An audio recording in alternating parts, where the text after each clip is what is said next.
اینجا فضا می‌بینی که نه راحته دیگه. نمیتونی بگی. من یه زمانی واقعا تمام ثروتمو از دست دادم، پولمو بردن، ولی دختر دوباره برد از پولتو؟ صفر شروع کردم. آره یعنی با دختر دوست شدی، سرتو کلاه گذاشت، پولاتو برد. آره.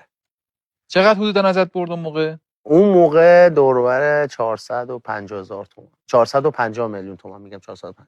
مثلا سال معادل 81 چقدر میشد؟ مثلا چند تا؟ 50-60 میلیارد. 50-60 میلیارد. خونه توی ولنجک خریدم، یا 11ام ولنجک خریدم 140 میلیون، 150 متر 140 میلیون. الان خبر داری دختر کجاست؟ من دیگه به گذشته بر نمیگردم، واقعیت. از یعنی هیچ وقت پیگیری هیچ نکردیش؟ موقع پیگیر نشد. بعد برد چی گفتی؟ نوش برد جونه. گفتم خورد دیگه. چی بگم، مدرکی نداشتم.